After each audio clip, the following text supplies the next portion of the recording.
Welcome to the channel, everyone. My name is Nick. For those that are new to the channel, hopefully by the end of this video, you do become a subscriber. So recently, I have been talking quite a bit about the recent summit.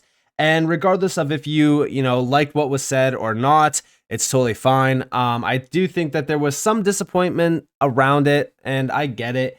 But one of the big things that I have been really kind of looking at around this is the path forward for crypto in the US specifically.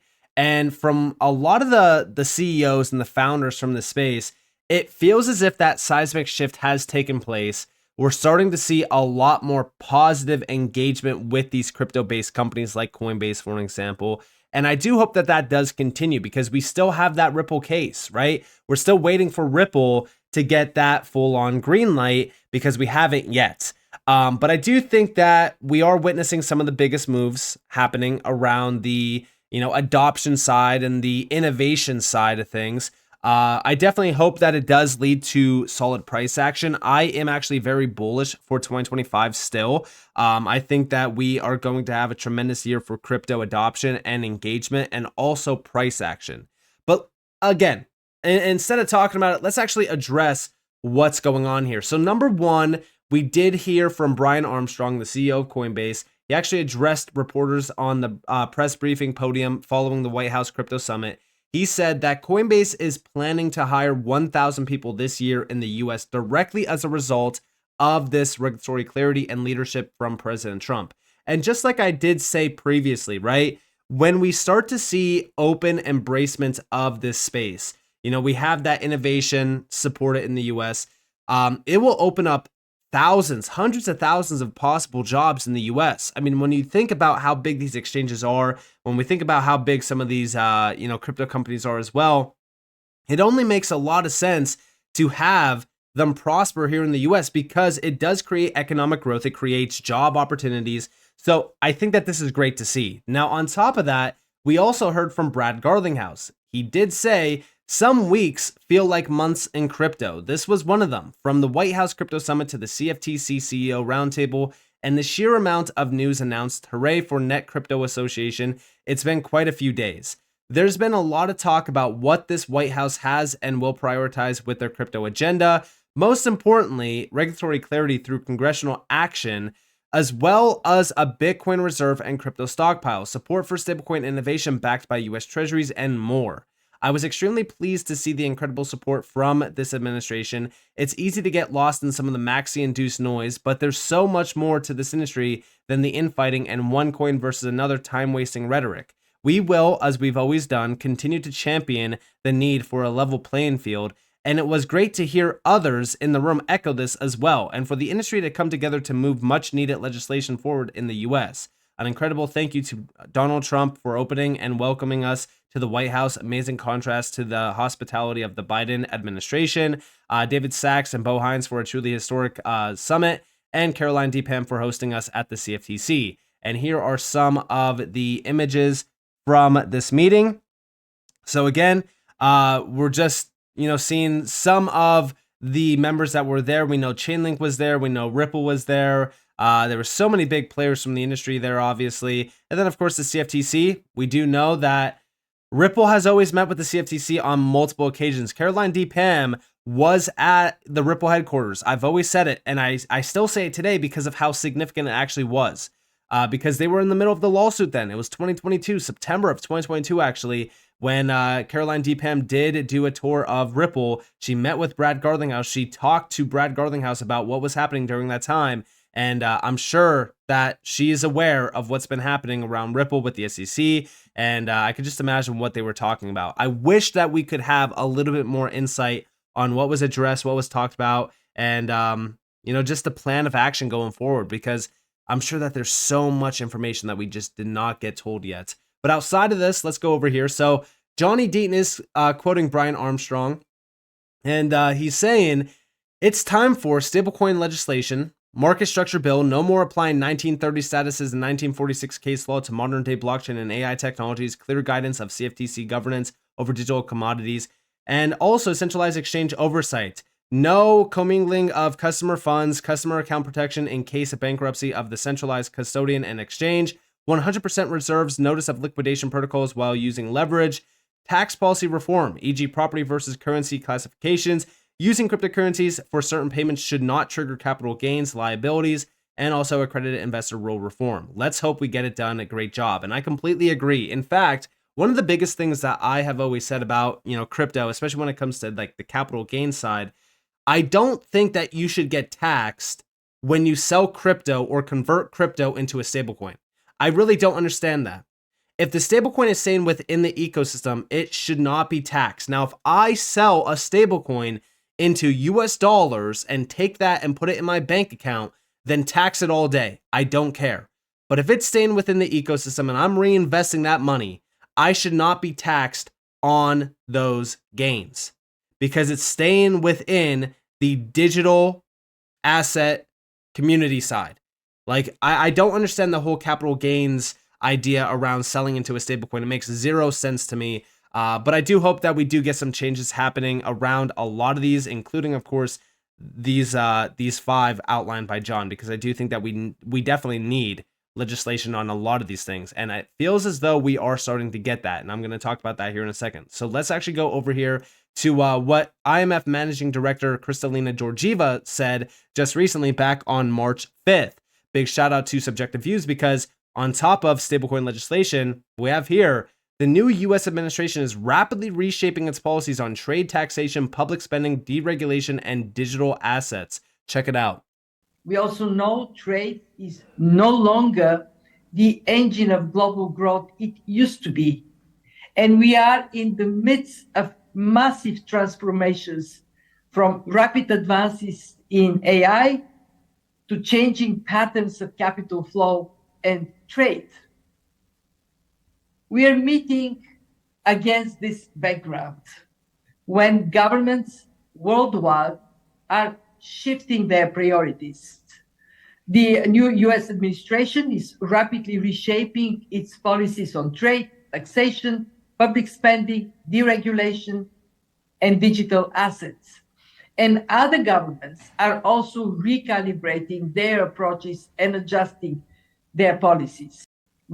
And she said that it's not just the US, right? It's other governments also doing this as well, because now is not the time to fall behind. Everything has completely shifted. We have witnessed a seismic shift around this technology. Now is not the time to just overlook things happening in the space simply because, like, oh, all right, well, XRP is not included in the reserve.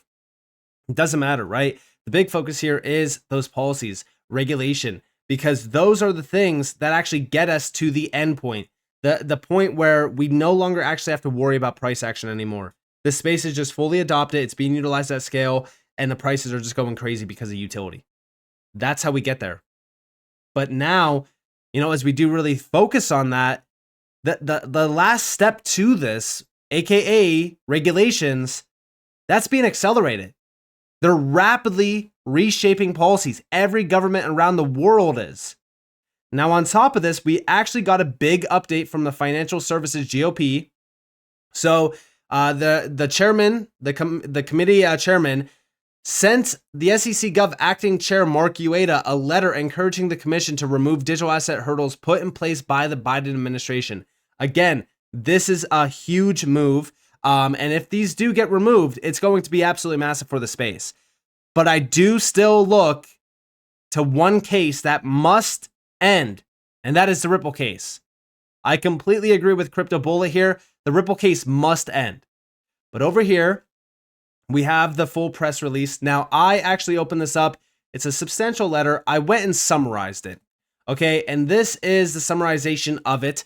So we have the letter to acting SEC Chair Ueda criticizes the SEC's past approach to digital assets under the Biden administration and urges a shift towards a more supportive regulatory stance. With new leadership and Paul Atkins nominated as the next chair, there is hope for positive change. The letter highlights recent actions such as rescinding SAB 121, forming the SEC's crypto task force, and withdrawing an appeal on dealer regulations.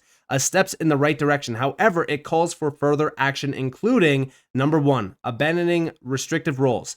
The SEC should withdraw the proposed safeguarding advisory client assets rule, which imposes unclear custody requirements for digital assets, and the exchange and ATS rule, which could unfairly regulate DeFi protocols and developers. Now, number 2 is updating guidance.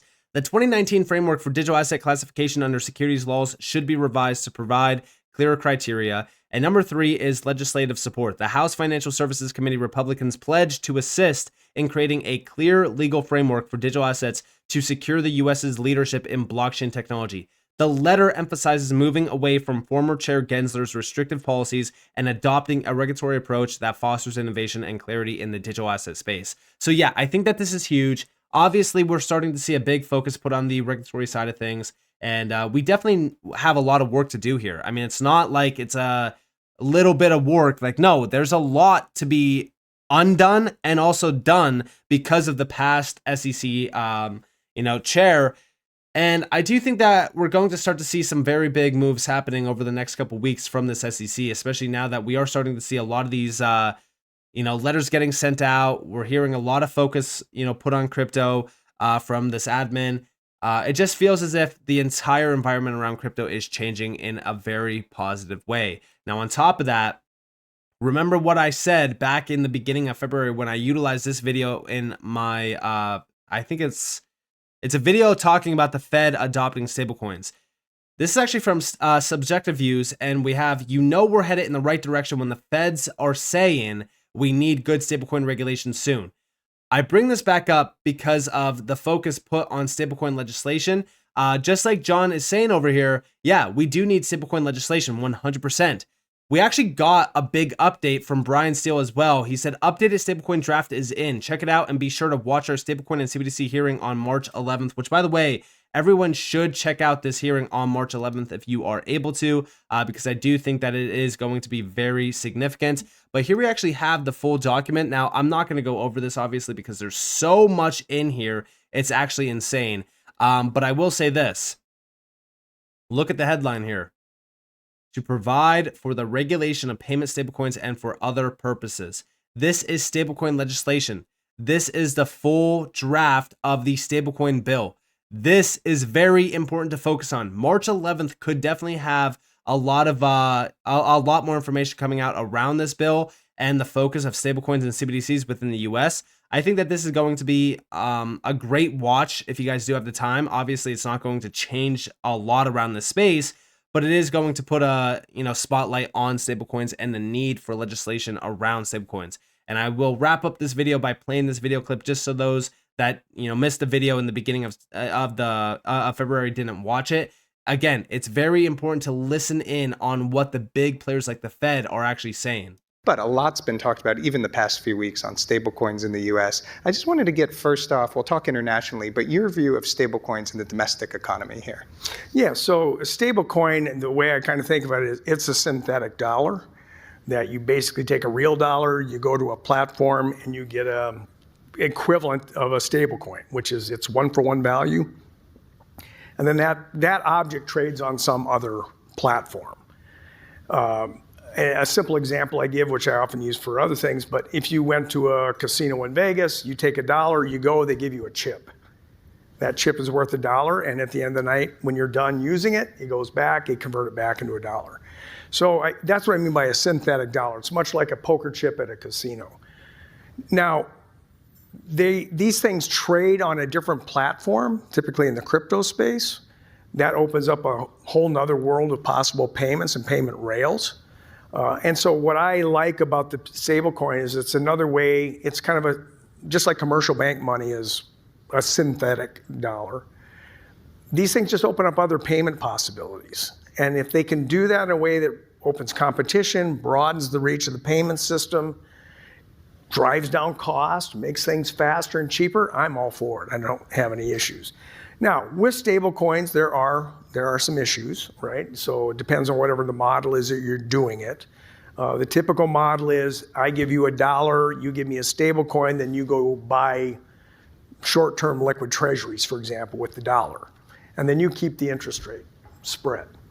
Now, the problem is we know those things have run risk attached to them. Somehow the value of the assets backing up the stablecoin breaks a buck, and then people run on the thing. So these are things that do come up with stablecoins, but they can be dealt with. There are ways to do it. And The critical thing is what we need for stablecoins is regulation, good regulation, and we need it now. So the faster we can do this, the better. So again, you know, they want to get this done as fast as possible. And now we're starting to see, you know, this government being extremely quick with things. I mean, even the IMF managing director told us that they're rapidly reshaping, you know, policies to support crypto. Stablecoins are like the #1 thing right now. They are the big focus. I think everyone should pay attention to what's happening around stablecoins simply because of the value that they bring to the US dollar, but also what they allow, you know, people like you and me to do far more efficient than utilizing the traditional system. I do think that stablecoins are going to be that first step. It's kind of going to be like, the way that I look at stablecoins is it's essentially what social media was to the internet, right? Like prior to the social media craze around the internet, like the internet was starting to get adopted. Sure, like there was a lot of stuff on the internet that you could do, but it wasn't like there wasn't anything flashy yet. Social media ignited a massive move in terms of internet adoption. I do think that stablecoins will essentially be what social media was to the internet for crypto, because everyone wants to send and receive money in a very efficient way. They don't want to pay absurd fees, especially when you are sending money overseas. So I do think that this is going to be a game changer. I think that as soon as we get these regulations in around stablecoins, I think that this space is going to erupt in a big way. So with that being said, I hope that you guys enjoyed this video. If you guys definitely leave a like, subscribe, set notifications on because more free content. You guys are more than welcome to follow me on Twitter and join the free Discord down in the description below. And with that being said, guys, it's been Nick. Thanks for watching. Peace out.